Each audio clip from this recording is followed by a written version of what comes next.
Welcome, splendid people of the internet, to this week's 10 o'clock. I am Nazith, and filling in for LOZ this week again, and I am joined by the luxuriant Xeno. Hello, Xeno, how are you doing? Why am I luxuriant? I don't know. Why not? Cool. Do you not want to be luxuriant? Why cannot I be lustful? Lascivious? Lascivious. The lascivious Lustrudious. Lustrudious Xeno. I'm making up words now. Anyway, right. Hi, everyone. So, as usual, we're still not doing emblems right now. I think, hopefully, with the release to the Angel of the Zariman, there'll be enough of an uptick in people playing Warframe again that we can start collecting emblems again. However, if you want to win 75 platinum for your platform of choice, go into the description below where you'll find a link to this week's polls. You just got to fill it in. I got to wonder how many people actually, you know what, we should do a test to see how many people actually put their names in and watch don't fill out 10 the polls. Oh. No, because a part of me is tempted to put, like, at a random interval during the episode, I'm just gonna say a random, spleen. I'm gonna say talk spleen about or something. Yeah, I'm gonna say something, right? I'm gonna say what the hidden word is, and then I just want to see, like, how many people actually. One of the questions will be, what is the hidden word in the episode? Yeah, I'm just really interested to know. Of course, people could look at the what people actually voted, and anyway, I don't know if they can see what other people voted. Anyway, I don't know if you can until after you filled it out. I'm not sure. And then I don't think you can edit it again. So yeah, there you go. But anyway, so if you want a chance to win 75 platinum for your platform of choice, go into the description below where you find this week's polls. Make sure you put your in-game name correctly, because if you spell it wrong, that's it. You're screwed, and that platform misses out entirely. That's it for the giveaway. So should we move on to Dojo Dusting? Dojo Dusting, yeah. Cool. So, yep, go on. So we've only got one this week, and that is that not to set any flags, but LOZ should hopefully be back next week. Fingers crossed. Hopefully. Eyes crossed, toes crossed, everything crossed. All crossed. Oh, you know what I didn't do? I didn't hit the button for that. Oh. What? For Dojo Dusting. Yeah, so hopefully LOZ will be back for the next episode. Not 100% sure, because it really depends on whether or not his internet service provider actually fucking turn up. Yeah. So it's quite odd, though. They plan to turn up midweek as well, not the weekend. So it's like, I don't think he had a choice in that. I thought places like Comcast were bad, but man, this just sounds awful. So it's like the larger companies in the UK do have a bad rap, but it's like, you don't want to go with BT or British Telecom, right? Like, but that's my personal opinion. Like, my parents have had so many issues with BT.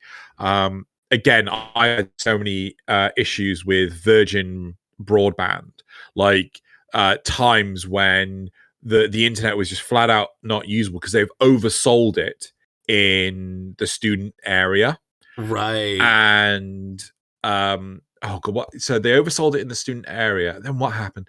And then it was just so bad. I complained, and like, yeah, we want £500 to cancel your contract early. I'm like, are you fucking for real? Yeah, no, seriously, they wanted me to pay the full amount off of the contract, right? And I was like, and it took me a while to work out how to get this to work, but basically, I convinced them to oh god, what was it? Basically, I had to talk to their tech team, which was based in India. It was an Indian call center. And I said, I don't know why I've been put through here. I want to cancel my contract. Then they put you through to a UK accounts team. And then I go, I don't know why I'm here. I was trying to get through to tech support. And then they put you through to a UK tech support team. And then you're talking to someone that actually knows what the fuck they're doing. Finally. And I'm like, yeah. And like, I talked to the things, and like, yeah, you got 99% utilization, which means, right, that for 1% of the day, the the router isn't massively capped out. So their exchange point isn't capped out 100%. So only 1% of the day, the router isn't capped at 100%. Wow. Yeah, it's absolutely bonkers. And ultimately, I had to call up their tech team to talk to the UK cancellation team, say I wanted to cancel. They said, well, that's £500. I said, right, well, I want to talk to your tech team. They put me through to the UK tech team. I said, look, they're trying to charge me £500. I can't use this. This is just completely unusable. They said, let me talk to them. So their tech support guy spoke to their account team. He was like, look, we cannot provide this service. We need this free of charge. And then they cancelled it free of charge. It took months to get this resolved, right? And then ultimately I went to ADSL, and then I had a flatmate, so a housemate that was uploading 13 gigabyte sodding videos to YouTube, right? No editing, no compression, no nothing, right? And it took the entire bandwidth. And oh my God, we just asked, look, you just got to run it through this converter, right? Yeah. Before you put it up on YouTube. No, but that was the quality. Come on. He actually said this. It's like, I don't see why I need to do this. It's like, you are uploading it for 13 fucking hours. Yeah. Right? You're not even doing it during the night. And this is still back in like the relatively early days of stuff like ADSL, I assume. No. This was so your pipe wasn't like pre-fiber. Yeah. This was pre-fiber. Yeah. So yeah. Anyway, right. Okay. So should we enough digression. Hopefully Loz will have his internet connection. But yeah, people suck when it comes to the internet. Right. Yeah. So moving on to the war report. Hit the war report button. Good man. Right. So we had an announcement earlier this week. Dev stream.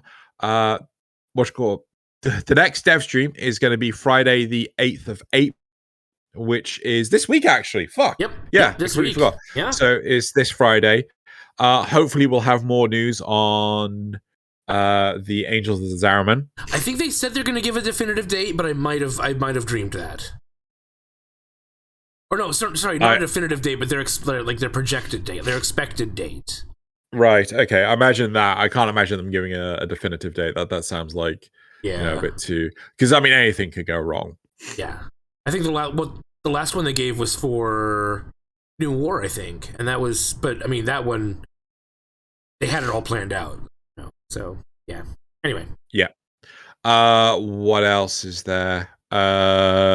So shenanigans.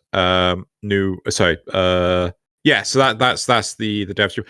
Also, just to reiterate to people, there is a Garuda Prime giveaway on my Twitter account. If you go to twitter.com/Xenogalian, you can find the pin post, which is the Garuda Prime giveaway. It's exploded for me, which is great because I got I think an additional 500 followers on Twitter, which gives more exposure to things like oh god, Campicast, who's like, we're paying you an exposure. Yeah, that's what I want. Right. But I want to double check something. So to reiterate to everyone, you have to follow, retweet, and comment, not quote comment, not personal DM me, comment. Well, I did have someone personal DM me. In order to be, so you have to do those 4 things to be eligible. Currently, the system only recognizes 614 people have applied, right? And only 238 of those people are technically eligible because they are the only people that have actually done all 4 things. So about 2/3 are not actually entered properly? Well, technically, it's actually more like 4/5. Whoa. Because, yeah, so basically, the important thing when it comes to Twitter, I have to get your ID based on whether or not you've liked the tweet, right? Or is it based on you commented on the tweet?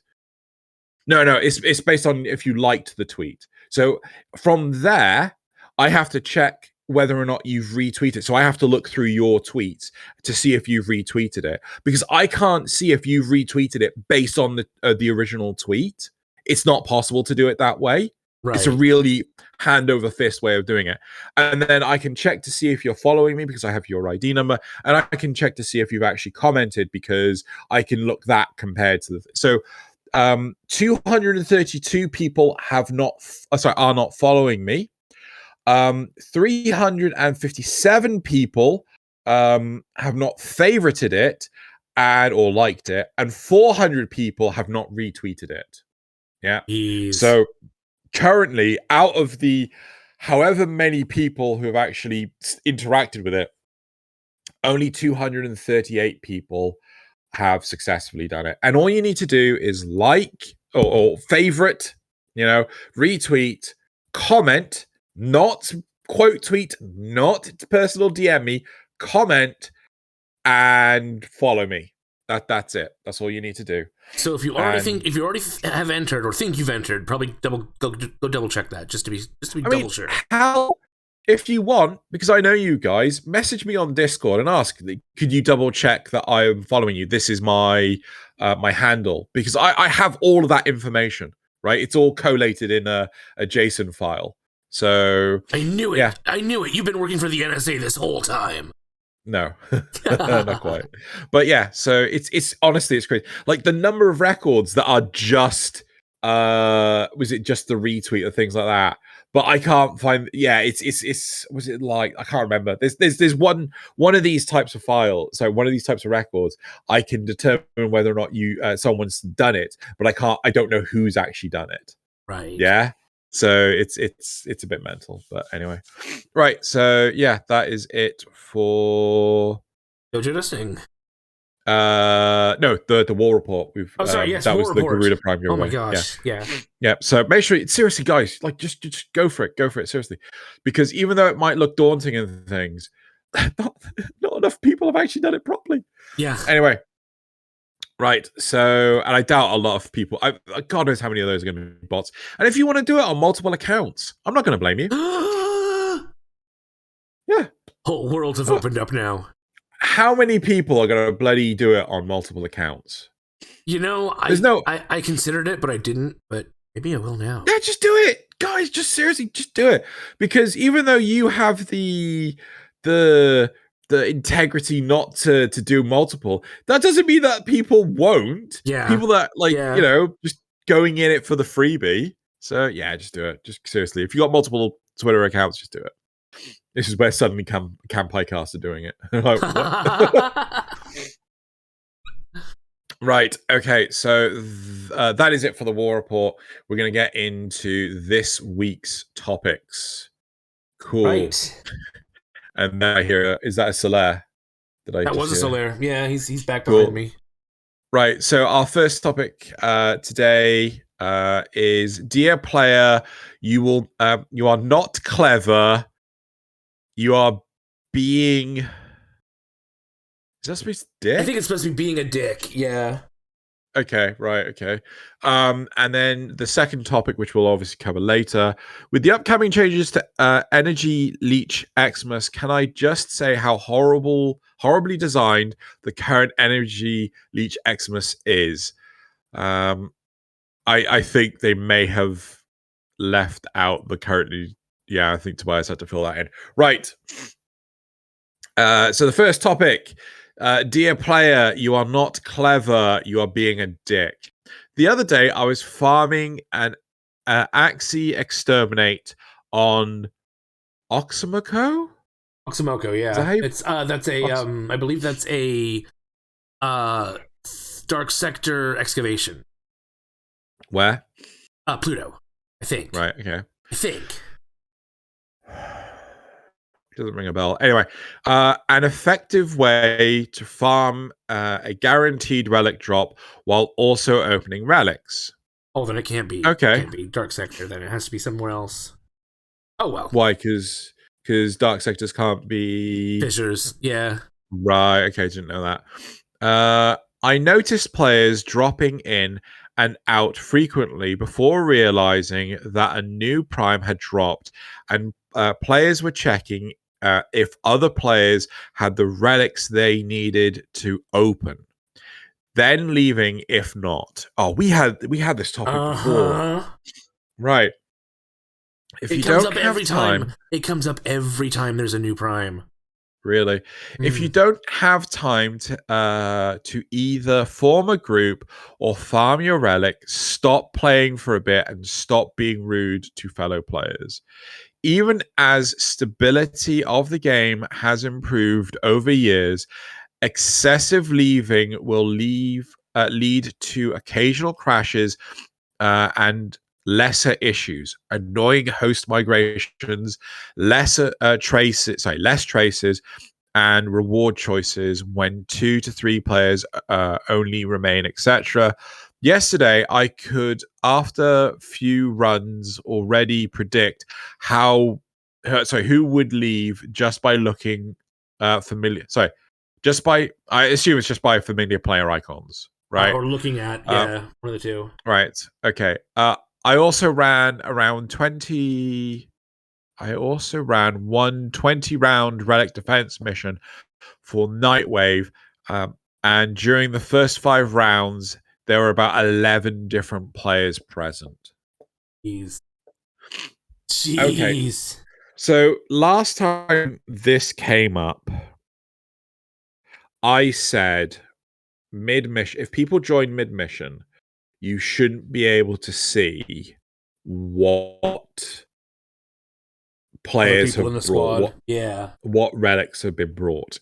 If you've pre-made the group, you should be able to see it immediately. So if I join you or you join me or whatever, you should be able to see. If the player's like invited or something, yeah, you should be able to see it. But if you're joining random, you shouldn't be able to see it at all. If you're joining a in progress mission, because this is such a sour taste. It is such a The thing I don't understand is why you're wasting more time hopping in and out of missions, hoping to find a squad that has at least one person running the same relic you are. It'd be so much, especially when a prime drops, it's so much easier to just go into recruiting chat and be like, hey, I'm looking for blah blah blah, and you'll get snapped up instantly. I don't understand why somebody would choose to do it this way. But surely that's on a rad relic. Sure, yeah, but even for intacts. So I meant rad share. If it's a common part and you're looking for intact share, you can still find that pretty easily. At least in the first week or so. After that, it starts to get harder.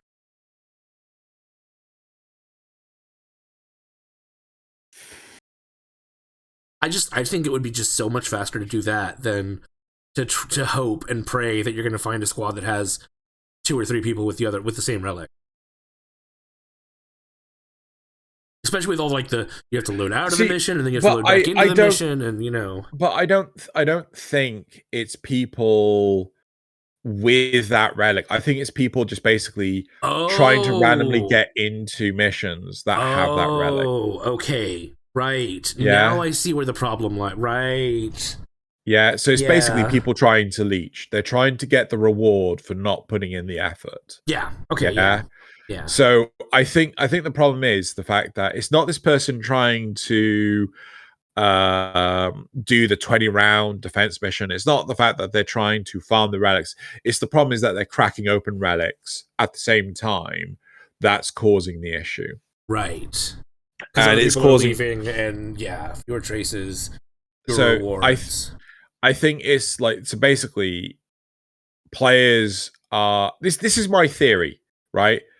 Because if I was someone and I had a rad relic and I had joined in with other players that had it, okay, it's a possibility that I would disconnect because they don't have it. Mm-hmm. But a part of me feels that there's also a strong inkling that players would be doing this because they want it and they don't have anything for it. They don't want to spend the time farming Axie relics on the moon or whatever. Yeah. And I think Osamoko might actually be the disruption mission on Lua that I do. Right. Okay. But if they don't if they don't have the patience to do that, to get the relics ahead of time. And Well, they can't get the relics. Sorry. Yeah, I think they're doing this like immediately after the thing drops. Yeah. So I don't know what to say, because my suggestion last time was shot down. Maybe it's a simple case of like. See, I like that suggestion.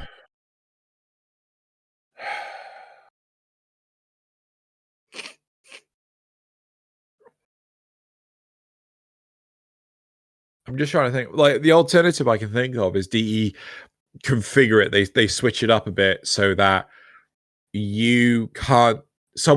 If you've got one of these relics, someone can't join you if they don't have the relic, or vice versa. You can't join someone if they have the relic.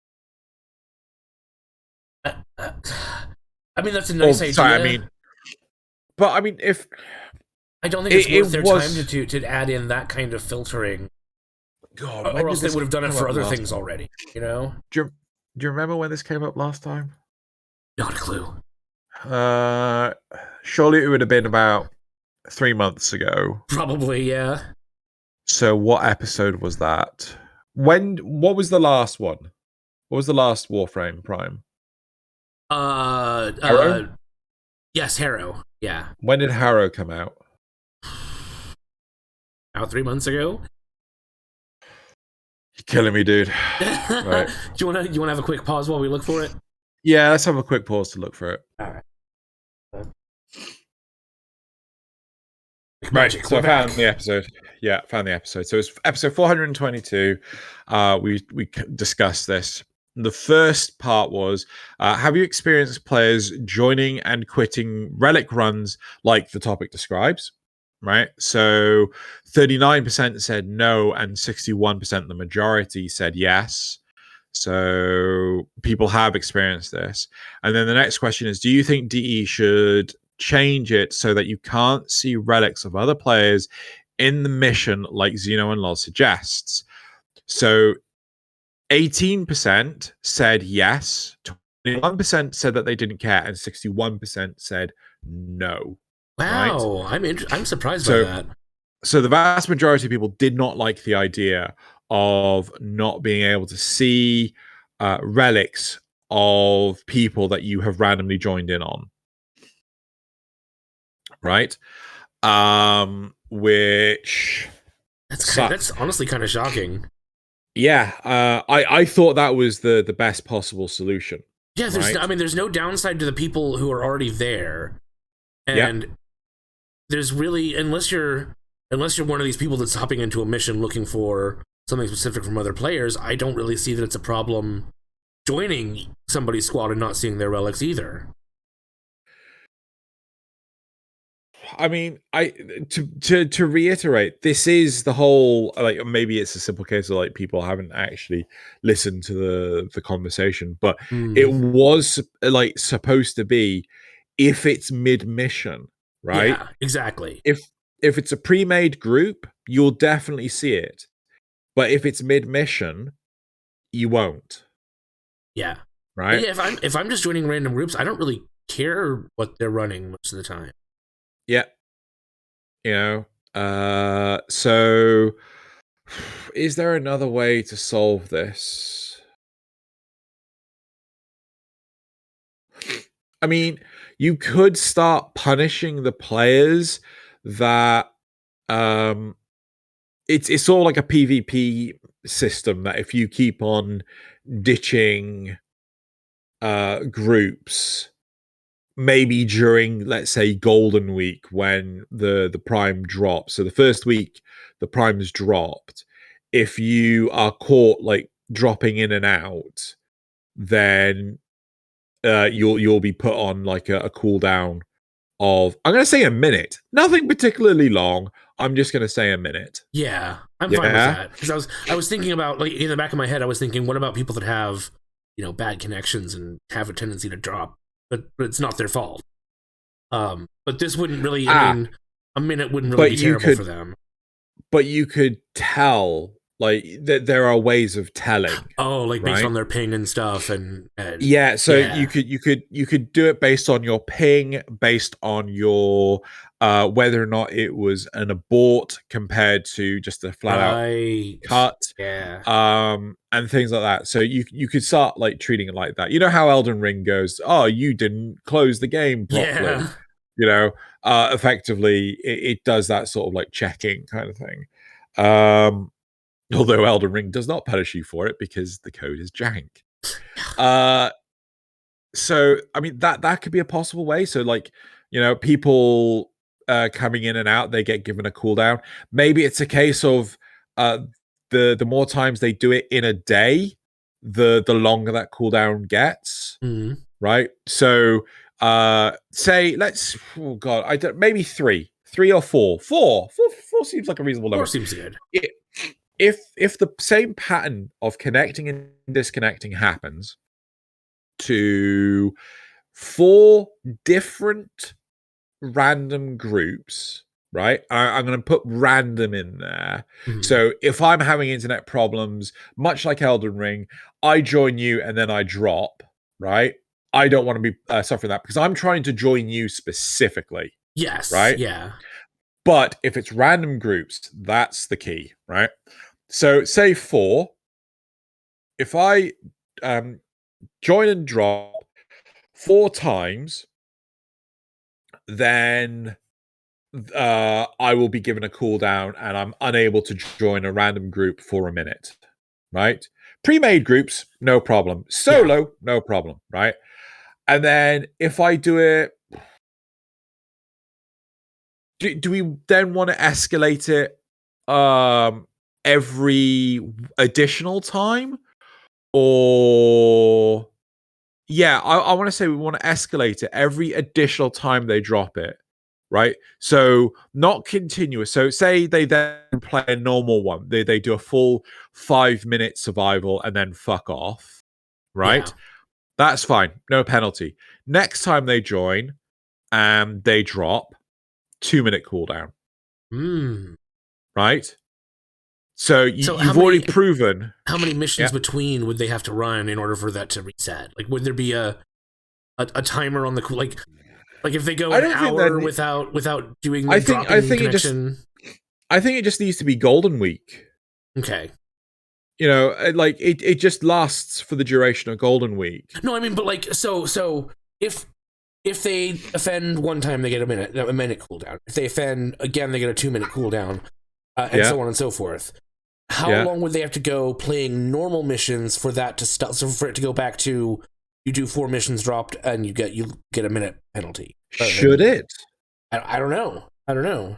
Because we're only looking to do Golden Week out of the 12 weeks, approximately the 3 months of the Prime being out. We're only looking at 1 week. Mm-hmm. Yeah, Golden Week.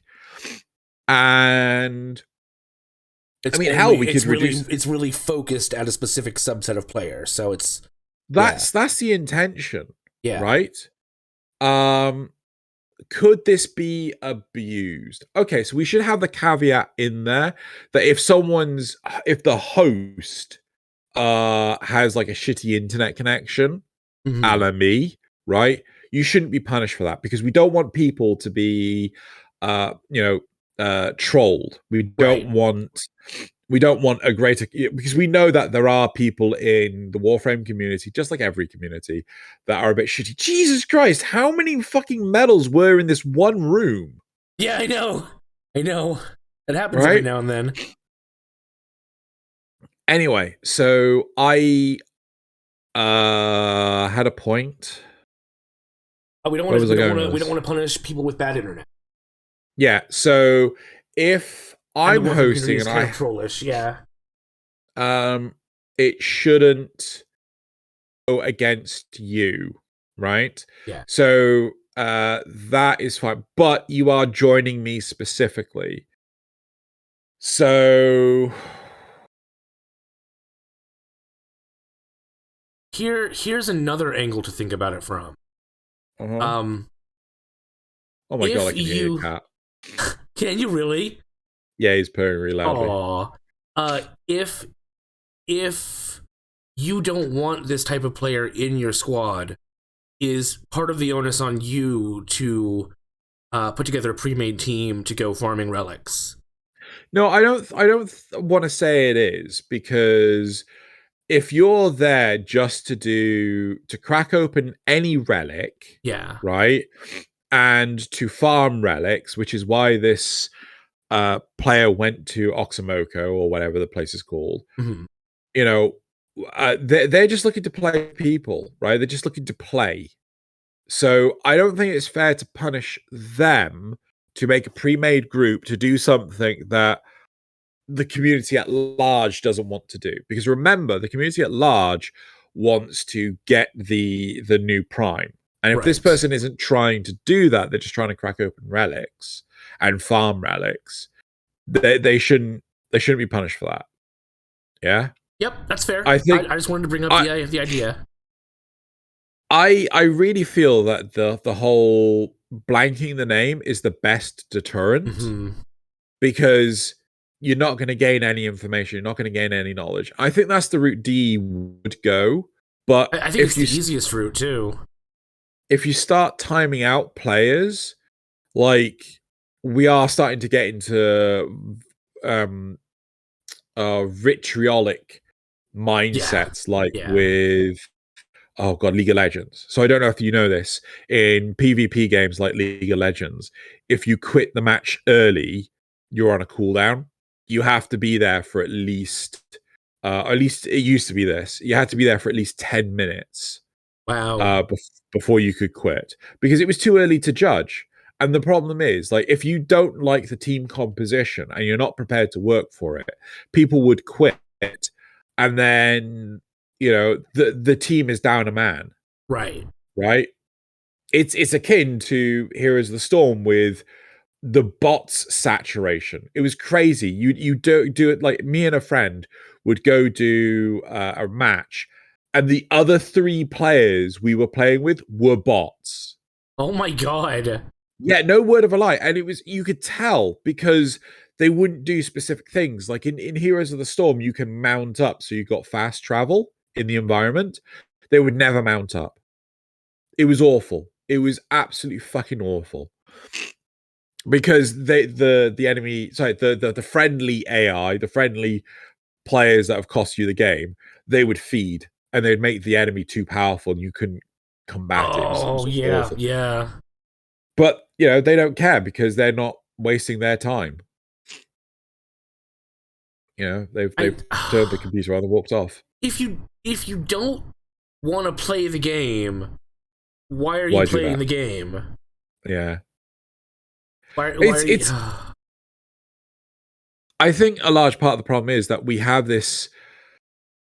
We have instilled this gratification in video games, right? I can't remember which Xeno codex I did this on, but it's the whole Skinner box techniques, where we want the gratification. I hate the fact there are leveling mechanics in so many games, right? Like, I remember early days of 10 o'clock, someone turned around and said, we shouldn't have to reset our levels to whenever we form a stuff. Yeah.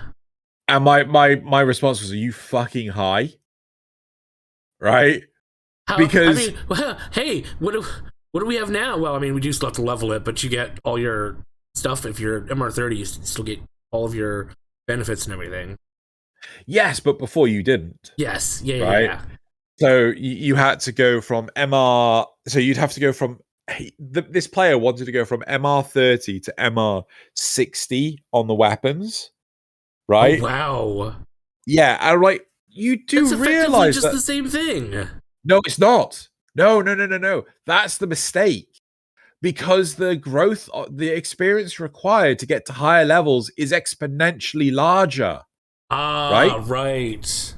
Right. So to get from, the idea, oh god, I can't. I think it was some of the Dungeons and Dragons systems, like I think Warframe had this. In order to get to MR30, you had to get all of the cumulative experience from MR1 to 29, again, just for MR30, right? I seem to vaguely remember that. Yeah. Yeah, I can't be 100% sure. I remember it being something like that, at least back in God knows when.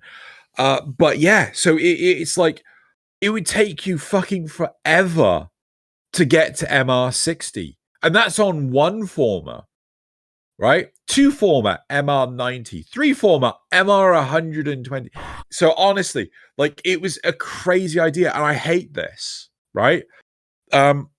Games like Overwatch, where after you play for a period of time, you get a loot box. And again, that went on the whole Skitterbox techniques, which was, oh, we're giving you some gratification for playing the game. So what people did, so a brilliant example of this is Cookie Clicker. You know, Oh yeah. with have you ever played Cookie Clicker? Oh yes. I've made reference to it all the time. For anyone that has never played Cookie Clicker. I actually just recently played it again, and they've added like a bunch of stuff. Right, okay, so you can confirm or deny any of this. Because I haven't played it in like I played it for all of 5 minutes. I'm like, what the fuck I cheated massively the last time I played it, but I played it. The whole point is automation, right? You are not actively playing the game, you are playing the system, right? Yeah. You are rewarded for effectively cheating the game by making it automated. This is why people use macros to make single shot rifles, you know, faster machine guns than the actual fucking machine guns we had in the game. Yeah. Right, in Warframe. So with Cookie Clicker, literally, I think you spend like maybe 5 minutes tops on it, and then it automatically starts accumulating cookies. And then you come back after a period of time, you spend the cookies where you want to get more cookies faster, right? And then you rinse, repeat. It is literally the same shit. And the problem is, it is a system that is conceptually toxic as fuck. Yeah, I think the only reason Cookie Clicker gets away with it is because there's a bunch of humor injected into it. It's not supposed to be serious. It's supposed to be a goof. But if you use that sort of thing in other game systems, it can go downhill real fast. But it's just, you know, a glorified spreadsheet. Yes. Right? Yeah. You can literally replicate Cookie Clicker on a spreadsheet, and you're just watching numbers. That's all you're doing. You're getting you are taught, your brain is being trained to get gratification from watching numbers go up. And it's just like, fucking why? Just fucking just why? Points mean prizes. Well, what's your prize? More points. Yeah. Yeah. Like, again, I hate these systems like with oh gosh. I can't remember who I was talking to. Oh, one of my colleagues was telling me about Tiny Tina's Wonderland. I think that's what the name of the game is. Oh Lord. It's Isn't that a spin-off of Borderlands. Yeah. Right? It's getting a DLC this month. April. No. It only came out like a week ago. Probably like a week and a half when this episode comes out. And it's already getting a DLC. Almost as if they could have just thrown that in with the game when it launched. Yeah, it's like I can't be honest. I haven't played it. I haven't looked into it. It's potentially a paid DLC, right? And it's just like, what the fuck is this crap? Actually, can I quickly confirm that? Can I just jump on to assuming that Gearbox wasn't crazy enough to leave it on? So Tiny, yep. Oh look, Tiny Tina's Wonderland is on Steam. Oh, who would have thought? It's not yet playable on Steam. I thought this was already out. That's what they said. Or is it on? Oh god, if I open up, do you have the Epic launcher open? Because if I open it, I'm pretty sure it's going to download everything. I don't, but I can. Bear with. Update required. Oh. Super quick pause. All right. Okay, so we looked to see what we could find with regards to Tiny Tina, and she likes explosions. That makes her fun. It's quite confusing, but basically there is a paid for season pass, which it was £20, $20, something. Yeah, $29.99. Pretty sure. Oh dear God, so it's 30. Okay, so it's crazy, and like, why is it getting DLC right now? It's only just come out, and it's getting DLC in a month's time. It's Gadonks. Yup. No, you haven't actually gone to the actual item itself. Who knows? Who knows what they're doing? This is epic. It doesn't matter. Yeah. Yep, $29.99. Oh fuck, 30. Fuck. Anyway. Although that's US dollars, which is, you know. Oh yeah, but if it's pounds, they're just gonna slap the bloody pound symbol on it. They do it all the selling time. It pisses me off, something chronic. I'm gonna love to go to Japan, just buy everything in yen, and then just like make it like a bandit. Right? Okay. I don't even remember why we're talking about that. Well, no, it's like the whole. We're talking about gratification, right? And then we're talking about Skinner boxes and DLCs, and right. Okay. Yeah, and so the oh god, yeah, it's a mess of a conversation. Personally, I think the best solution, going back to the original topic, is to hide people's relics when you join a random group. Otherwise, you know, we just have to punish them. Yep. So we'll put in a question, you know, punish versus mislead or obscure or whatever. Obscure, I'd say, yeah. Okay, should we go to the onto the replies? Yeah. That's a dick move, TBH. Like, even I grind 2K in those 2 days. 2K in those 2 days? Okay. I will only farm the prime sets with relics that I already got and join players through recruit who are also farming for the same relic, which is how I do it. How I tend to do it. What?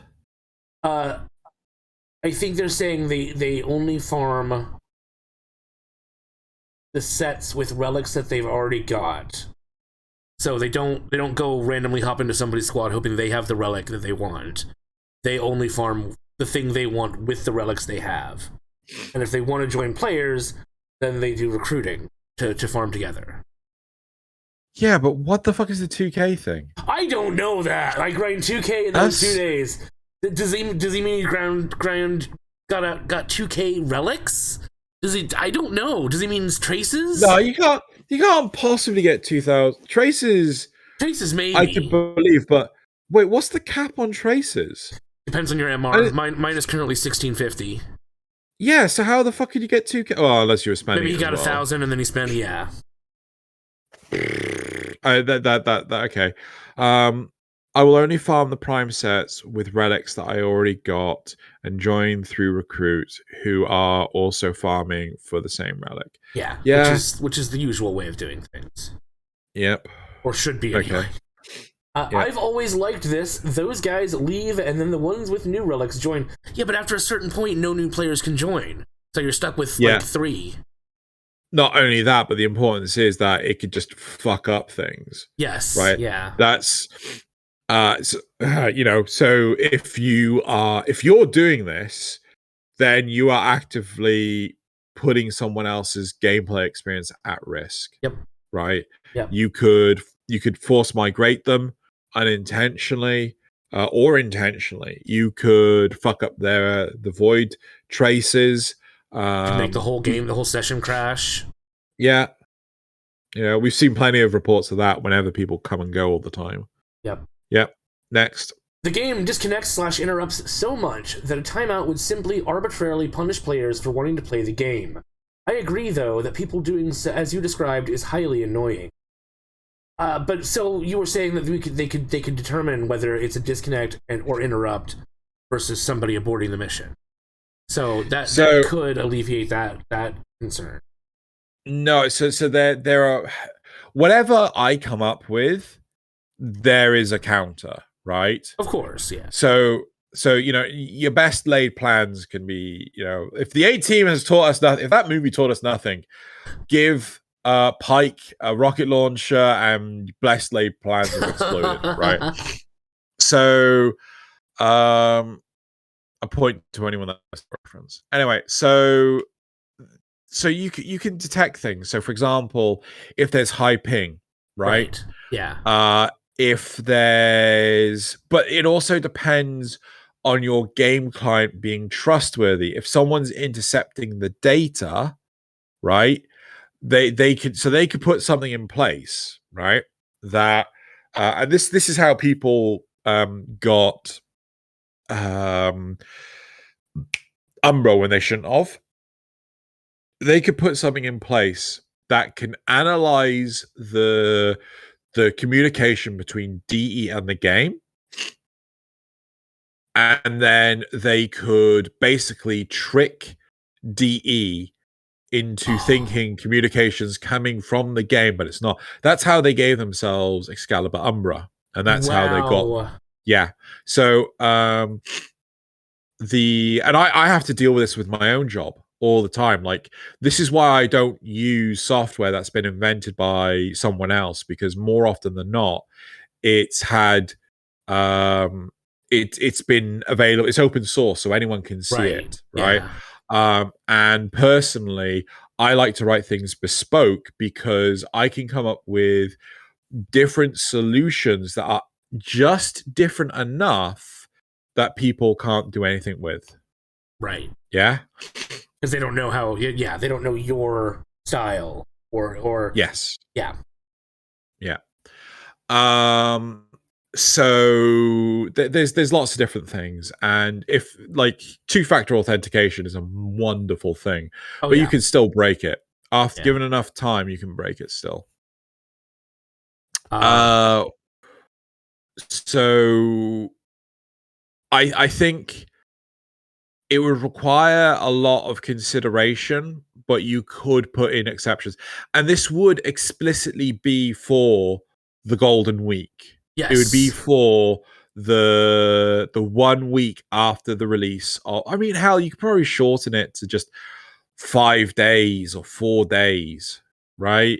After the Warframe comes out, because after realistically the first 24 hours, people aren't trying to, they're not so super desperate. Yeah, they're not trying to make the big hardcore bang. farmers have already done their thing. Yeah. Yeah. So that is, I mean, obviously, you then have to consider, well, what if, again, this is why I don't want to punish them, because they'll always try to. It's best just to go carpet. No one knows the information. This is what they did with the relic cache. Do you remember Sabotage? Right? People would go do the caches before the mission, and if the reward wasn't what you wanted, you would just quit and go do it again. I want to say this happened when the Zealoid Prelate came out too, because he had the path assist, and if you didn't get, initially they didn't obscure that, so if you didn't get the part you wanted when you killed him, people would just bounce. They wouldn't even go to extraction, even though it's like right there. Yeah. But the big thing is, like, it just takes more time. And I know that there are some people out there that don't want to quit missions and things. Yeah. There are some people that like really want 100% mission win rates and things like that. But there are some people that like, no, I just want the reward. Yeah. Anyway. Next. Oh, yep, I'm a founder and playing since early beta. Big flex. And I've never experienced this. Okay. Warframe was always a welcoming community when I played. Just today, I was accused of wanting freebies because I think only matchmaking new relics with new relics is a bad idea. Now, hearing your story makes me want to leave this community behind for good. The more mainstream a game gets, the more elitist gatekeepers and idiots it attracts. Again, I do feel that the whole like-for-like relic system, reward... That is a bad idea. Yes, that is a terrible idea. You don't like that. Restrict the play. I mean, maybe if it's an opt-in, maybe like you have to check a filter that says I only want to match with these. No. But then you'd always get people doing that. That would, yeah. Yeah, it's not a good idea. Yeah. It's it would be painful. Like, honestly, obscure the information, they won't leave because they don't know what you've brought. Yes, you You could know? have something they want. Yeah. So it's the gamble is then on them. So Yeah. Yep. but we'll see what people say. You know, we'll ask the question again. We'll see what they say. Right. Right. I guess that does it for topic 1. Also the player saying I played since the beta. You know, like the more mainstream a game gets, the more elitist gatekeepers and idiots I was playing attracts. Warframe before it was cool. I just feel like no, it's just the idea needs to be mulled around. That's it. Yeah, It's that's all. Anyway. That's all. Right, with the topic 2. Topic 2 now. 2. Right, topic 2. With the upcoming changes to Energy Leech Eximus, can I just say how horribly designed the current Energy Leech Eximus is? It's an enemy that takes away an important resource from you. The resource that could determine if you live or die, depending on the ability of your Warframe and you. Cannot counter the effect. It's silent with absolutely no indicator. You do not get the energy back that they leech from you. There's literally no way to distinguish them from any Xmas with which circles back to problem 2, which is it's a silent with absolutely no. Like as bullshit as the magnetic proc is, at least getting hit by its footsie, by it futses up your screen, has a distinct sound and a big old red debuff symbol right so on the top right. Okay. Obviously, this is why the Xmas units are getting redesigned. Mm-hmm. I am in agreement in part with what this original post is saying. Right? Yeah. I saw the headline on this one. I was like, is this going to be one that anyone disagrees with? I do feel that I think they're being a little harsh because I feel that the Energy Xmas is pretty much the only reason I ever stopped doing an infested mission. Yeah, pretty much. Right? I have no energy to which I can keep going. And yeah, that you know, I have to stop. So it is a deterrent. It's an effective deterrent for the energy for the invested. And I wonder how with the new design of the Energy Leech Xmas, how infested are going to react to it. I'm right? curious how see... players are going to be able to deal with the infested. That's what I meant. Sorry. So I think part of the idea is that they're going to make the other Eximuses more dangerous in you know, in a way. Sure. And so maybe it'll just be more balanced overall. So you'll get, you know, the energy Eximuses won't be the limiting factor, but the overwhelming presence of so many Eximuses could be. Right. I can in part appreciate that, but there are still builds out there, like my Oberon build. My Oberon build. The only weakness to my Oberon is not having the energy. Yeah. Right? If I have energy, I can heal. If I take damage, I have energy. Right? It's an effective setup. The only thing that it'd be nice to see some enemy tactics where, like, if one Eximus manages to knock you down, then the energy Eximus can get its attack off on you.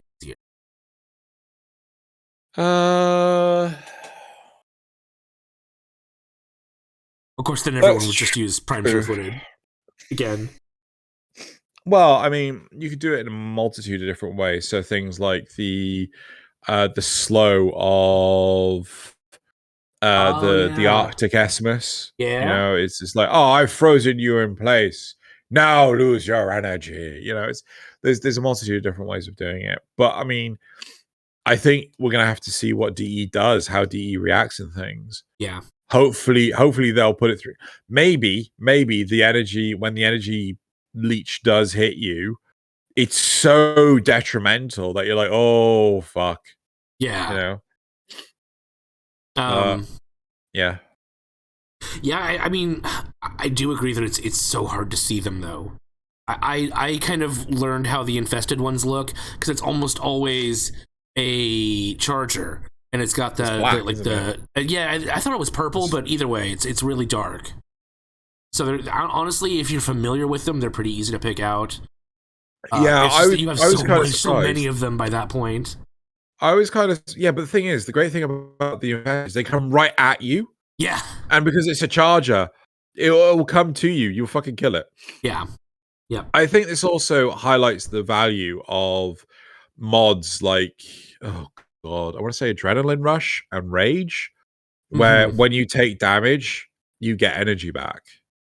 Well, and even something as simple as Xenuric, which I know is going to get changed soon, but currently, you can, I mean, it only gives you 5 energy per tick, but that's still, if you need to recover after killing a leech, and even during a leech, it'll help mitigate some of that. Yeah. Yeah, so I would say there are ways to counter. Yeah. Literally no way to distinguish them from the other Eximuses, though. That's wrong. not right. That just feels wrong. Yeah. Okay, so I mean, I do say that it's the worst one for how subtle it is at draining your energy. Yeah, there should be like a debuff icon or an effect or something. No, it needs an effect, right? And I think the fact that it's silent but deadly is the worst part about it. So hopefully that's all going to change and everything. Yep. Well, we've seen it in action, haven't we? So they've got I'm pretty sure out of the ones that they showed us, the energy one has like these spines like coming off of it, and you have to shoot the spines to kill it, but it does the explosion AoE. So like a little mini grenade. Yeah. So I have hopes. I have high hopes. But we can all at least agree that currently it's the hardest one to deal with because you just don't see it coming. I mean, my concern is the invested more than anything, because I feel, as weird as it sounds, without the energy leech Eximus, there is no threat in the oh god, what's the name of the damn thing? Infested missions. Yeah. Like I'd love to see how long people can go during an infested survival with the new setup. And I'm wondering if it will be like, oh yeah, this person did it for like 17 hours and died. not in real life. They died in real life. Yeah. They died in real life because like they just pushed it way too hard, right? Because that's the thing, there wasn't enough of a nuclear deterrent. Yeah. Yep. I see what you mean. So, I mean, with the right build, they're already not much of it. I mean, you could just take like something like MDRLOz or Nidus or anything that doesn't super rely on energy, and it'd last in an infested mission for forever. Really? Oh yeah, it's only energy hungry frames that really have a problem. But that's most of them, right? That's most of them. Yeah, you need something that doesn't care. Okay. Huh. I think it was months back. A friend of mine and I were playing Arbitrations. It might have even been a year ago at this point. And we stayed there until, I mean, we only left because we were bored. We were the enemies were like level 300 or 400 or something, and we were like, okay, I'm bored now. Let's go. And yeah, I think we were both in MDRLOz's. Oh, but everyone loves Arbitrations. It's the best thing fucking ever. Oh God, dude, like arbitrary. Oh, they make me so hard. Oh The God, it's only so. time MDRLOz has a problem in those is against Infested, no problem. Against Grenier Yeah, Corpus, they get high enough level, and without something like shield gating to help you, you just get one shotted because really, they just take all your health. Yeah, right. but Infested, no, not a big deal, not a problem. Are there any other Xmas units that you feel that are as bad as the energy, or close to Uh, the I energy mean, well, no leech? one. The Blitz is so unobvious that nobody even Cares realizes they about it. exist. But it also doesn't really do much. So yeah. Maybe is it the blast one, the one that with the firewall? Oh yeah, but they're coming. It's just hard to avoid Yeah, their knockdown. yeah. I mean, you just need to hide behind something real quick if you can. Oh, what's the name? I think it's the Leech, just the Leech Eximus, not an energy leech, just a regular leech. What does that do? I think it draws your health to heal itself. I don't remember. I see them mostly as in Grenier missions, and they're just all they really have is that they're tough as nails. Like it takes longer to kill them than any other Eximus unit. Really? That's really and they have no real tell other than like an orange outline around them, like most Eximus units. Really? Yeah. I don't know if I recognize this. Let's see. No, that's fine. Don't worry about it. Okay. All right. Okay. So yeah, maybe the solution is that they can make other Xmas units more tough and things. Not necessarily tough in like the physical sense, but tough to deal with. Yeah, that's what I mean. Yeah. Right. Because if this healing, like this, sorry, the leech one which steals your health. If that's even what it does, I know it does something. But if even if it does steal your health, then I'm just trying to think like how. Oh, come on, my brain. You could do something like the Sanguine Eximus, but it has an aura around you or something, maybe. Maybe what you could do with the leech one is you make it so that it's consuming your health, and it points a line between you and it, but it's not like a complete line. So it's more like a guide, like a magnet, like a compass sort of thing. The leech is this way, right? Oh, but then if you get more than one, you're fucked. Yeah, maybe, this will be hard for D to. So I've been earlier in this footage in the background. I've been casting Golden Instinct. Maybe it could be something like that, where you kind of get a semi-wavy trail. You can have several different ones showing you. Yeah. Oh, this is the general direction. My point is that my idea for the leech one would be more broad. So like to replace the anti-energy one, it's like, this is an anti-health one. Right. But then the way I was thinking of it is that it would be consuming your health, but if there's like 2 or 3 out in the field, like you go down no matter what. Right. It felt too harsh. And this isn't like, oh yeah, well I can just drop a pizza or something like that, or oh I can heal through this. It just felt too harsh. So yeah, I don't know. Like I think we'll just have to wait and see. I wouldn't be surprised if D has to change how the infested deal with the player base. Yeah. Should we go? I honestly don't have anything for this. So do you want to go to the replies? Sure. I maintain that if they ever just made it so energy leech Eximuses were always visible through walls, the Zenith would get a gargantuan boost in usage rate.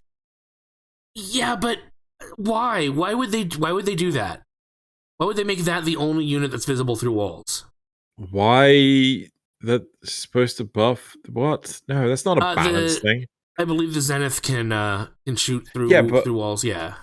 But that's not that's not a solution to balance. Yeah. The Eximus units. That's just like that just lets you end up playing a single gun. Useful. Yeah. The new rework might be extremely good because status immunities might completely circumvent energy losses, such as Warframe abilities or Arcane Nullifier.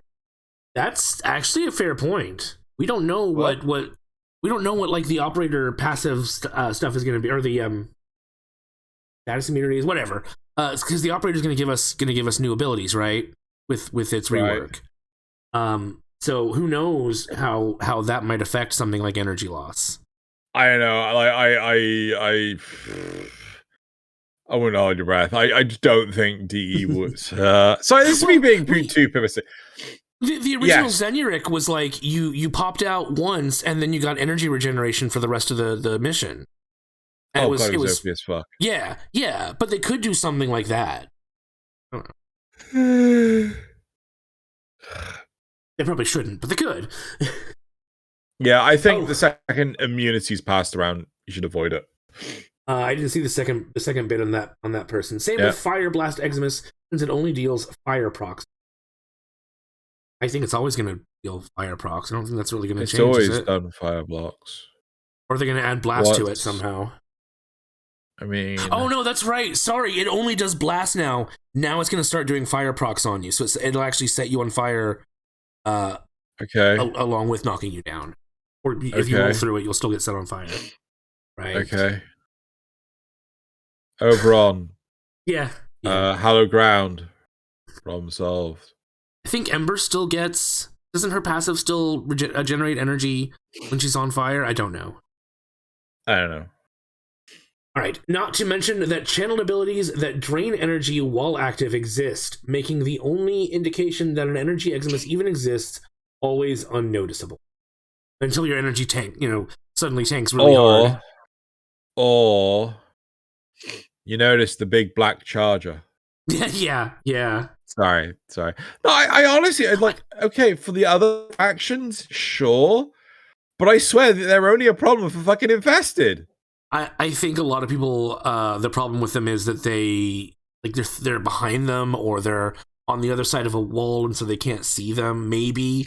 I think that's kind of what people are complaining about. Okay. Here's a question for you, right? I don't know if they're doing any more Eximus that are big, huge AoE fields like they are currently. Right. But should they be able to get you if there's no line of sight? Yeah. My answer is no. I agree. That would honestly fix probably 90% of the problems with the current Leech Eximus, is if it just didn't have, if it couldn't go through walls, if it had to see you. Yeah. Actually, one thing that would be really cool, the effect of when Avara is stealing stuff from enemies, that should be on you when you're having your energy drained. Oh, they should have done that. That would be beautiful. Yeah, but I mean, obviously, it's going to change now because we know what the new one is. Yeah. But that would have been so much better, wouldn't it? Yeah. It just looks like something's sucking your soul out. Yeah, and then you know that it's happening. Yeah. Yep. They still need to fix Ancient Disruptors. Any melee attack they do drains energy with no sign that they do so. On Seal Path, they can drain primed flow boosted energy pools in one hit. This energy drain increases with their level, but isn't mitigated by any defensive option. You can take 1 damage from it, but still lose 800 energy. Combined with the perfect accuracy on their grappling noodle arm, even when you're parkouring 5 meters off the ground, going Mach 12 through the map, and any one of these things around that aren't instantly killed is just a free full energy. I have a solution for this. It's called the energy pizza. Right? For me, I have bound it to Q. I have changed my inventory button to control because I rarely go to it, other than using energy pizzas. So Q, and I will buy you some energy pizzas. You can make them in the hundreds as opposed to the tens or before. ones. Well, no, tens were always there, sort of thing. Yeah. So it was ones and tens, but now you can build them in the hundreds. And oh look, I have lost my energy. Let me just kill this with my gun, and then pizza. Oh, I'm now full energy again. Cool. Right? I do sometimes feel it's a little bit cheap that they can latch onto you when you're going, like when you're in the air and stuff. Okay. But honestly, they need that. They need that help. Okay, right. So this is a greater problem that, like, you know, with scorpions and things. I remember when Draco was the shit, right? The loot cave of, you know, we didn't have Sanctuary Onslaught to level our shit up. We had Draco and dear God, Scorpion. Oh, Scorpion. Oh, look, another Scorpion and a Scorpion. Hey, Scorpion, and a Scorpion. Honestly, so I think this is still an effect of the oh God, what's the name of it? The Ancient Disruptors, that you still passively lose energy for every enemy that is not the disruptor around you, right? I don't know. Because before they reworked the disruptors, they would fire their arm at you. So they had two arm attacks. One was to grab you, and then one was to drain your energy. They functioned exactly the same. And when they fire, they visually fling their arm at you. The lock-on function the same. If they drained your energy, they wouldn't pull you, and if they pulled you, they wouldn't drain your energy. But it was just like, oh my God, it was infuriating as hell. Yeah. But the complaint here is Steel Path. Yeah, I was just gonna say that. Why are you complaining about Steel Path when that's supposed to be hard? Yeah, that's supposed to be hard. Nah. No, it's too hard for me. I drain my energy. Yeah, what do you? No, that's supposed to be the deal point. with it. Here. Let me get my. I mean, I do agree though that I think it's. I don't think enemies should be able to grapple you while you're bullet jumping, right? Yeah. Or the chance of them hitting you becomes so much lower. Yes, right? I'd be fine with that. Just decrease the chance. But it's yeah. I was also going to say a potential solution, if we do want to give this guy a solution to high level disruptors. Maybe they can't drain all your energy. Maybe they can only drain an increasing percent of your energy, so they can never drain.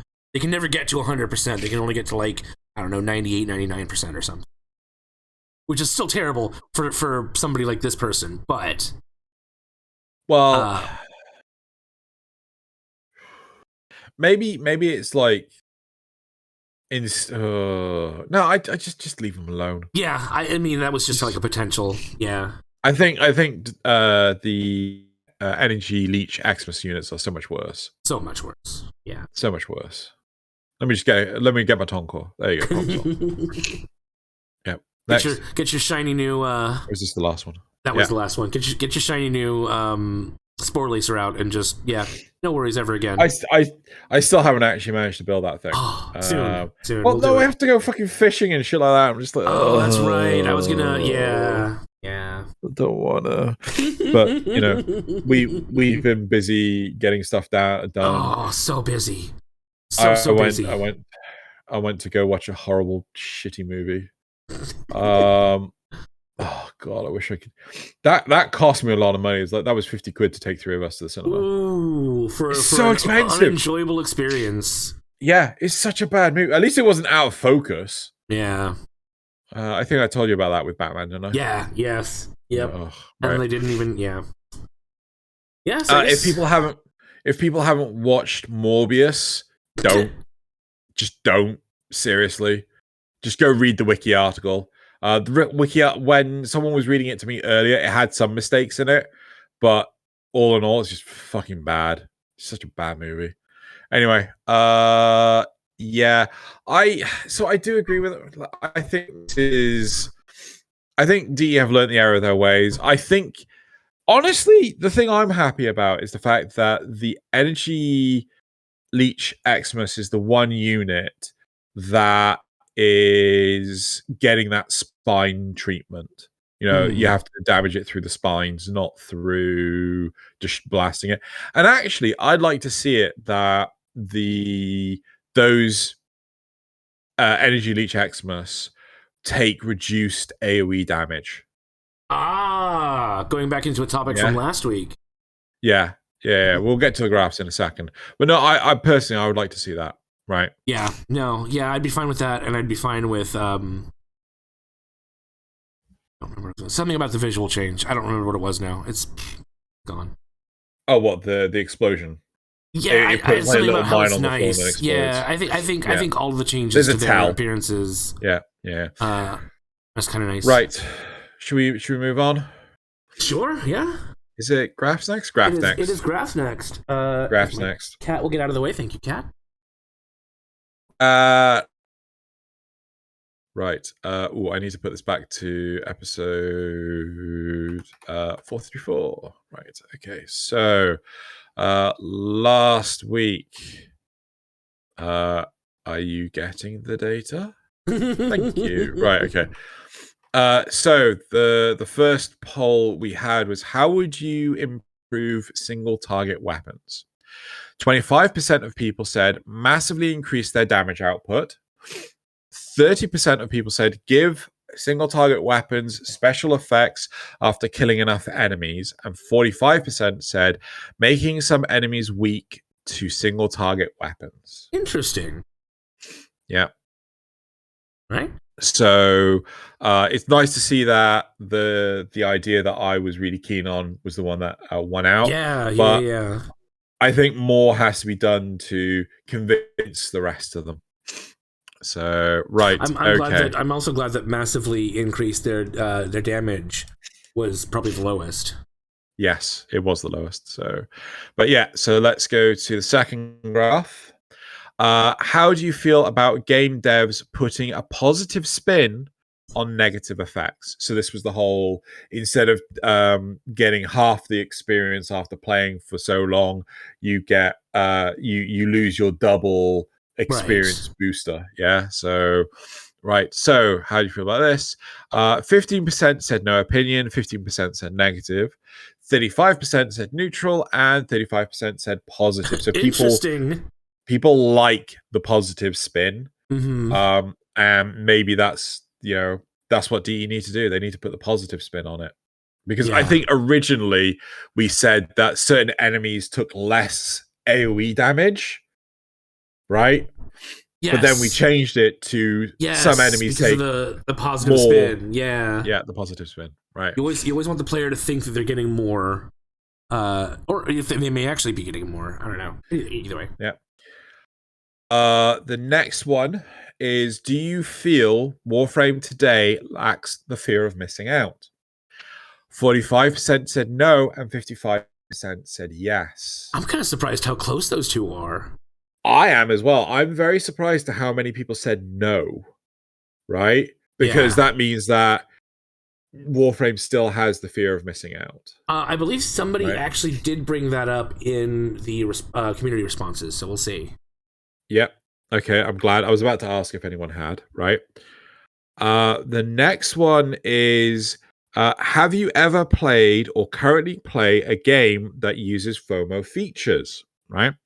10% said that they've never played a game with FOMO features. 25% said that they used to, and 65% said yes, they do. So 10% of people are liars. No. I can easily believe that. There's one or two people that have never played something like Genshin Impact or what's called Xeno Alice or a mobile game, or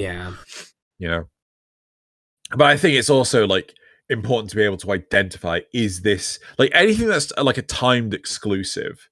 Right there, that's a FOMO feature. That's a FOMO. Yep. Right. Okay. And then the last one, I love this. I love you guys. I love all of you. You are amazing people, right? Do you want to see any of the following come back? Now, this was multiple choice, so you could pick multiple of these. Sorry, not multiple choice. This you could check off multiple of these. 65% of you said they want to see plot-driven night waves come back, which means 35% of you didn't check it. 85% of you said that they want tactical alerts to come back, which again means 50% of you said you don't want tactical alerts to come back. You don't care for them to come back, right? But 100% of you said that you want events to come back. Absolutely beautiful. This. Oh, I love you guys. I love all of you. I mean, in theory, you could mix tactical alerts and events, but if you had to pick one or the other, yeah, I'd go for events too. Yep. Yeah, I mean, it's all mixed together because but it's like you are my people. But yeah, honestly, on this day did Xeno realize truly this was his flock. No, actually, no. To be fair, like it's that meme of like, could this be one of my people? But you all are. Right, okay, so that is it for the graphs this week. So let us move on to the supporter questions. Yeah. Zrugel says, oh, right, before we start the supporter questions, I'm going to ask everyone to make sure you're subscribed to the channel, like the video, and... I'm supposed to let you read this because of the funky font, aren't I? No. No? Okay. Loz would read these. Oh. I always ask them not to do the funky font because it confuses me. When you said I thought that was you've. Seriously. So make sure you subscribe to the channel, like the video, and share it if you can. It really helps. And speaking of the font, it was phonetic rounded. Yeah, that's seriously. Yeah. That fucks with my dyslexia. Like that looks like a weird backwards P. Oh god, it does. The U's look like that's a Q. Shit. I thought that was a D. That's a Q, yeah. And the U's look like V's. Yep. The O's look like sigmas. The rest of it I can pretty much get. Wonderful job. All right. Zrugel also says he couldn't think of a question this week, but wanted me to say, hello, future Zrugel. I hope you're having a good Monday, and I hope you're all having a good Monday. Yeah. I know I'm not. It's not even Monday yet. Aww. I got to fill in so much paperwork. It's untrue. I'm like, do I spend some of the weekend filling in this paperwork to make my Monday less painful? No. Enjoy the weekend while you can. Yeah. The other person here says, with no question from Zrugel, it falls to me. That other guy here. A continual question from the community is the value of abilities that have a cycling wheel of functions. Valben, Wisp, Zaku, Ivara, and so on.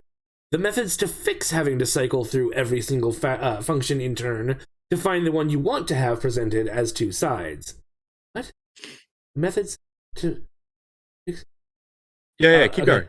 Either move all the sub-functions onto other parts of the kit so that a tap versus hold interaction can produce all of the things the Warframe does, or introduce sub-menu style of casting where pressing 2 with Valben would not immediately cast an ability, but instead bring up all 4 potential sub-abilities, and you can then press again to cast the desired effect. So pressing 2-1 would give you... So press 2, then press 1. Right. Would give you his Tesla Nervos.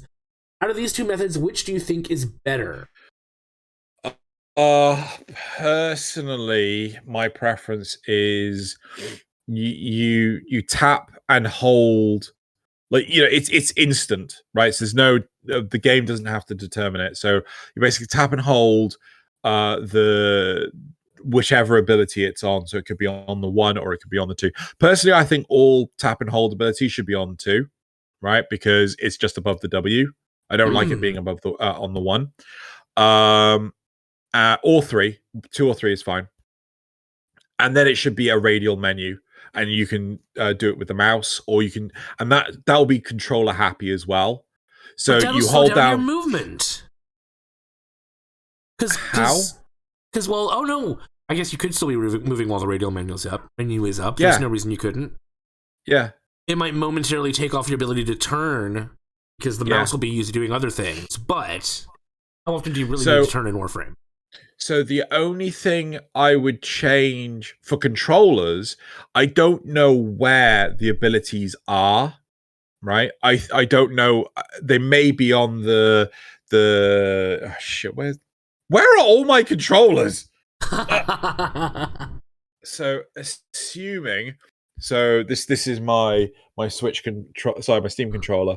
So you've got the 4 buttons here, right? So you got X, Y, A, B, right? Maybe these are the buttons that are your ability buttons. You basically hold down that ability button, and then I would do it on the bumper and shoulder buttons, right? Interesting. So I was thinking make it on the D-pad, but the problem with the D-pad is you should still be able to move, right? Which is what the keyboard still has.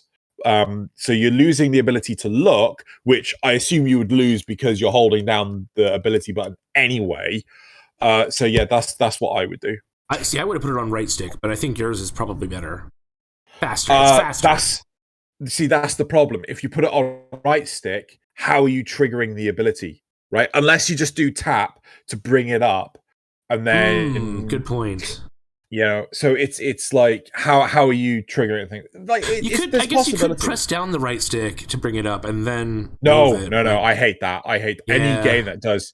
Like I fucking hate the stick buttons. Like I always feel like I'm always accidentally pressing them. I always feel like I'm going to destroy the stick. Right? Okay. You know, even games like, oh, you press and hold the stick to sprint. I'll never sprint. Fucking hate it. Right? I just don't like it. I really just don't like it. Anyway, so that's my food for thought. Yep. I honestly don't know which one I would pick. I like the idea of pressing the button and then pressing another button, but I think the radial menu is going to be way better. I like the idea of pressing the 2 buttons, but then it feels like you then have to memorize too many buttons. Yeah. It's like that's the problem. I mean, muscle memory kicks in after a while. Like World of Warcraft, my muscle memory drives me playing my paladin 100%. Like, oh, Drew, use your so and so ability. What? I don't know what that is. The one that throws the shield too. Got it. Yeah, that's it. Right. So the other person here also asks, Gyre? I don't remember how they said it. Gyre? It's like gyroscope. That's kind of what I thought, but I thought they said Gyre in the. I don't remember. Is the next Warframe releasing soon with the Angels of the Zeraman, with her potential theme appearing to involve spinning to generate electrical charge? This now makes 3 frames directly use spinning for their abilities. Do you think somebody at DE has a Beyblade addiction? I mean, yes. Okay, yes, so an addiction is only an addiction if it's a problem. Like if you know, I'm a functional Beyblade player. Right. So House MD, he knew that he was dependent on Vicodin, right? But he was still a functioning member of society.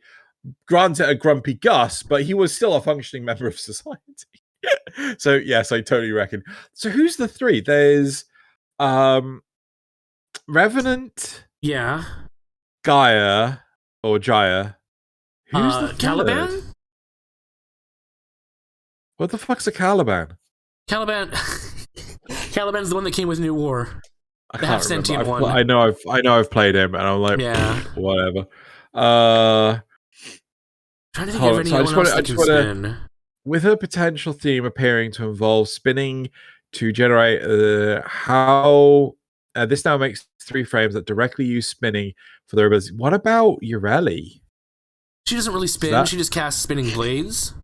Yeah, but I mean, the only difference is that she can continue to shoot while the blades spin.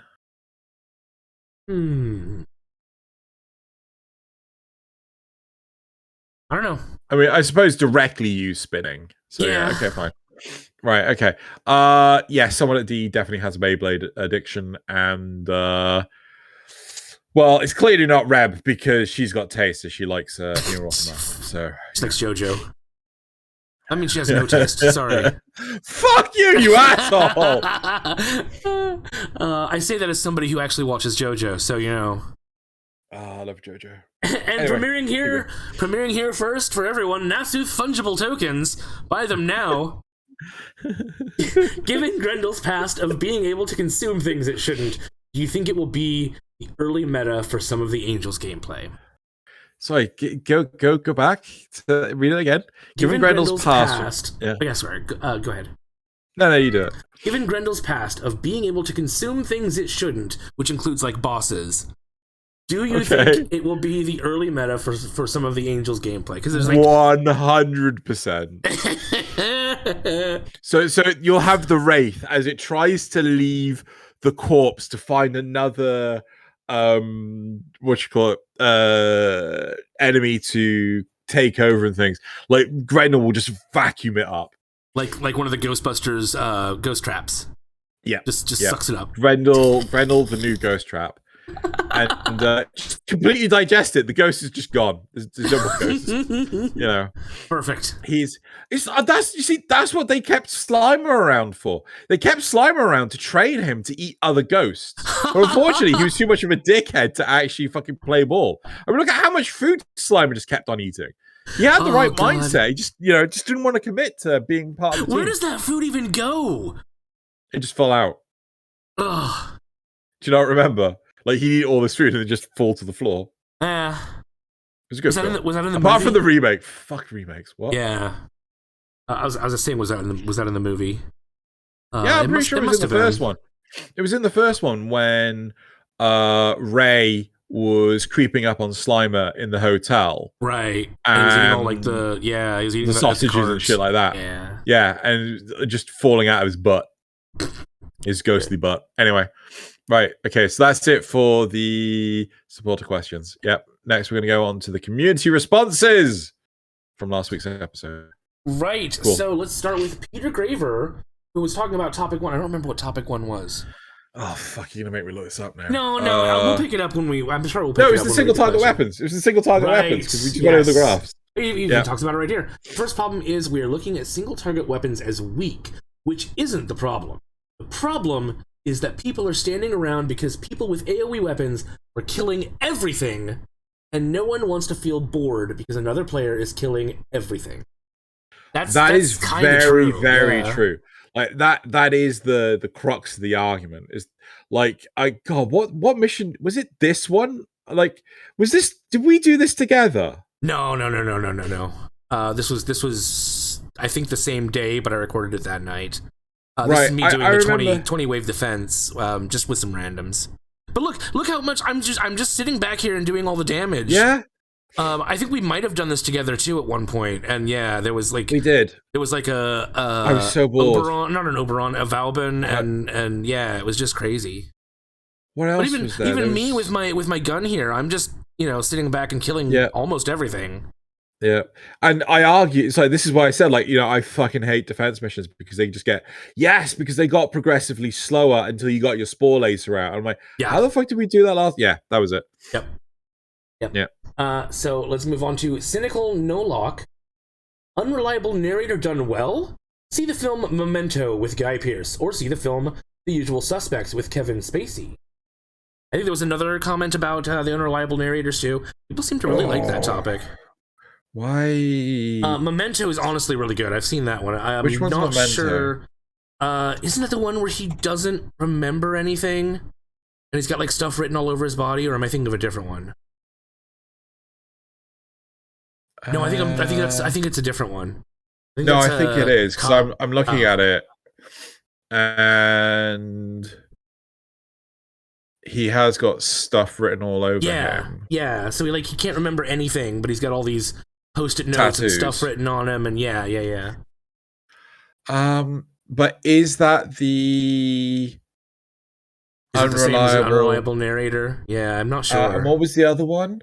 The Usual Suspects with Kevin Spacey, which I've not seen, but I should.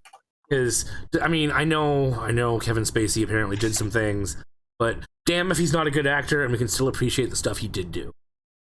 I don't know if I've seen. I haven't. I know I have. Okay, tell you what, I'll give you the benefit. Like the big thing though is knowing the difference between unreliable narrator and just shit that you don't know, right? Yeah. It's like the problem is that we're told one thing from so many different sources, and even the source itself tells us like, yes, blah blah blah blah blah, and then it changes. Like it's for example, perfect example, World of Warcraft. So for example, we were told for the longest time that you know, we were killing demons left, right, and center, and then all of a sudden, oh god, so right, second expansion, we killed this boss called no, sorry, I will get there. I can do this. I believe in myself. At the end of Warcraft 3, The Reign of Chaos, you kill the Demon Lord General Archimond, right? And then we have Warcraft 3, The Frozen Throne, World of Warcraft Vanilla, World of Warcraft The Burning Crusade, World of Warcraft Wrath of the Lich King, Missa Pandaria, Cataclysm, Missa Pandaria, Legion, no, Warlords of Draenor, and in Warlords of Draenor, so this is freaking years later, they turned around and said, oh, demons can't die unless they are killed in the Twisting Nether, the dimension, the plane of existence that demons are from. And it was just like, what the fuck, bombshell, right? You left us to believe that character has been dead for the last God knows how many years, and now you're telling us that because they didn't die in their homeland, they're still alive. Yeah. That same sort of thing used to happen all the time on Lost too. Like that show was just unreliable narrator incarnate. Yeah, but do people actually like Lost? Because I heard people fucking hated Lost. There are still a lot of people that do like it, surprisingly. And defend the ending, which I don't understand, but whatever. I'll check Memento and definitely check Memento. It's really good. Like, I'll probably grab Nazeth and we'll start watching it together or something. Oh yeah. Right. Okay. Next. Benjamin Smarridge. I want those crabs. You remember the crabs that you showed? Yeah, I remember. Yeah. I want those crabs as a decoration in game. I want a horde to cover the Drifters camp. Me too, man. Yeah, I want them to replace the fucking domestic drones because fuck, I hate those things. Especially if they actually scuttle. Yes! Well, I mean, they have to. They're a crab. They have to scuttle. Yeah, they have to scuttle. They can't go forwards. They have to go sideways. And finally, JJ, who had quite a long comment, but I just clipped a little bit of it that was relevant. Although, I mean, the entire thing's really good. I disagree that Warframe lacks FOMO. Warframe is just easier to get used to. Just because you might get a reward later doesn't mean the FOMO isn't there. It's just less hard. So, did they give an example at all of FOMO? I believe they did. You know, you could just put /10 o'clock. Could I? It didn't work last time. It should work. Do you have to mute it? Or pause it? I don't think they would hear it anyway. JJ. There, it's top one. It's top one. The top one? No, that's a different one. Is it? I mean, that is JJ, but it's a different one. Here it is. Okay. So FOMO examples: Scarlet Spear, Orphix Venom. Not because Orphix Venom is the good one.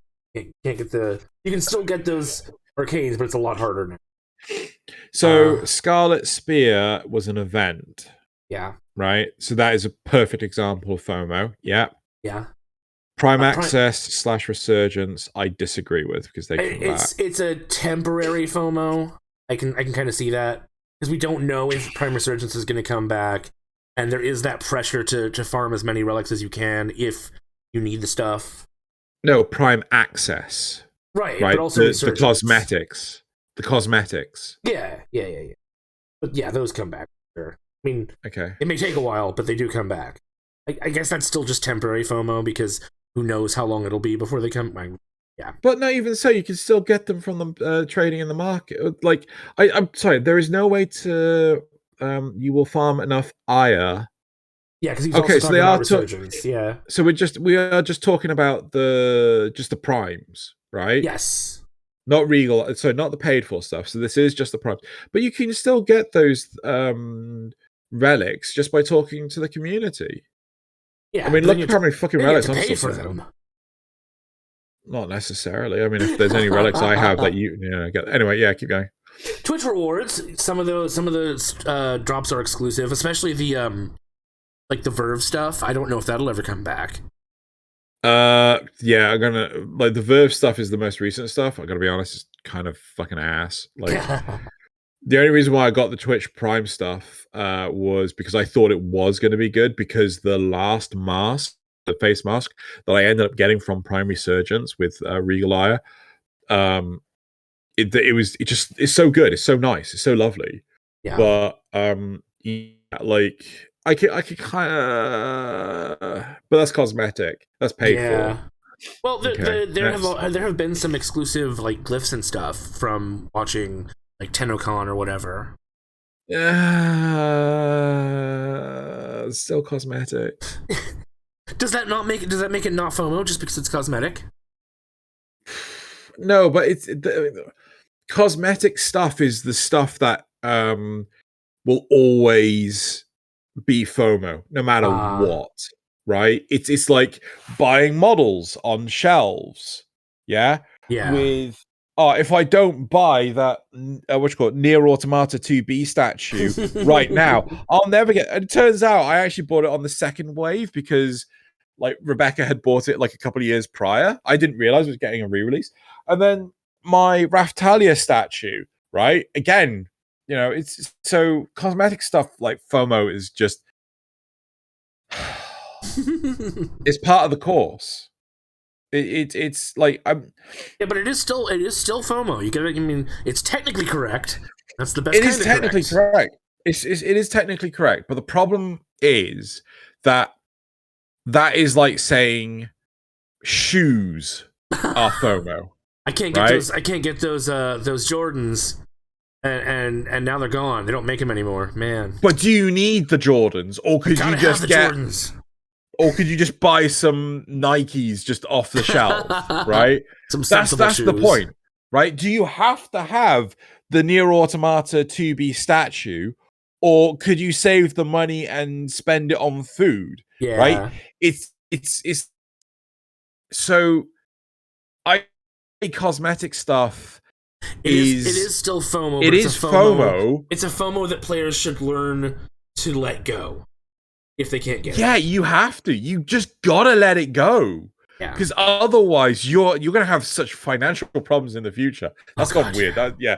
What else we got? Barokatir, who apparently split flights has shown up 4 to 5 times in the past 2 years. It's not really FOMO. It's just impatience. I think. No, it's. Because he will bring it around again eventually. But you don't know when. Right, so you check every week. If DE would publicly announce what Tilragor is bringing that weekend... It's not Tilragor, sorry, Barokatir. Uncle Till, right? If they would announce what he is bringing that weekend, I'd be fine with it. Yeah. I think that would instantly mitigate the FOMO, right? I mean, to be fair, I don't look at all. I used to have someone on my Discord that would announce like what he was bringing, but anyway. Yeah. Gifts to the Lotus. Most of the time, Catalyst. Yeah. I thought Catalysts were dropped from Gift to the Lotus because they're on Nightwave now. I don't know. Yeah, I swear they dropped. I think they still show up now and then, but not every time. I think they do more like Rivens and shit like that now. Yeah, that has been more their focus, and like the Avara in action glyph and all the other in action glyphs and stuff. Yeah. Invasion rewards. People still post about Catalyst versus Reactor rewards regularly. Yeah, I do hate it when I miss those, and there's no really good way to keep track of them other than using a third-party source. I still don't know if that's FOMO. Umbral Former on... No, I don't think that's Former. Sorry, that's FOMO, because it's constantly rotating. Yeah. Umbral Former on an 8-week rotation. But that's it's regular. 2 months. You know when two it's coming. Months. That's 2 months. You telling me that you can't pick it up on a 2-month window? Yeah, and you know exactly when it's coming too. It's not sorry. It's weekly, isn't it? But it comes every 8 weeks. Yes. Sorry, I misunderstood that one. I mean that's a whole week. And also you could put it in a calendar. Yep. Just spend that time farming your steelies, and when he shows up, drop all. I don't know. Can you only buy one? I don't remember. You may only be able to buy one. Yeah, you can only buy one. Yeah. You can only buy one. Still, you can farm a bunch, save up, and then put it on your calendar. Never farm your steelies again, and just every couple of months. I remember Flynn asking for more frequent Umbral Formers, and D were like, no. Right, Look market. Exclusive lunar renewal items. Yeah, but that's... I think most of those will be back next year, won't they? Weren't last year's... What are we talking about? The Chinese New Year stuff? Yeah. Cosmetic stuff. Yeah. Same as previous comment. Game-breaking bugs. Bug fixes need to happen, but you can only experience really OP stuff right now. Things like the 100% damage reduction on Nova... or using Snipertron plus Arcwing and Railjack. Oh no, that's not intended. Yeah, I get what he's talking about, because there have been some really funny ones that have gone away, and I'm like, I didn't even know about that. Oh, I could have been doing funny, silly stuff. But yeah, until they've patched it out for exactly. 10 minutes down the line. But I think that's not really FOMO so much as the biggest FOMO I think that's out there in video games is world's first achievements. Right? Yes. They are the biggest fuck off FOMO out there. Because I remember with World of Warcraft where they introduced world first achievements, and world's first level 70, world's first level 70 Paladin, world's first level 70 Blood Elf, right? Yeah. It's like people would work out in the beta where the best place was to farm stuff, and they'd come up with weird ass regiments and shit to actually get this. I'm like, fucking Christ! Every season on Diablo 3 they reset it, and yeah, those world's firsts are. Yeah, just bullshit. It's just silly. Fucking bullshit. That's the biggest FOMO right there, and that's just playing the game, right? But just to be clear, sorry, boss, I can't come to work right now. Just to be clear, JJ's not down on FOMO. He doesn't have a problem with it, because that's how he gets festivals and concerts. Still has it. Yeah. Good job, JJ. And that's it. That's it for the community responses. Right. Time for the memes. Time for the thing that JJ loves to come here for. Let me just make this bigger. It's the only reason why I make the show. First meme. The Sword of Glen.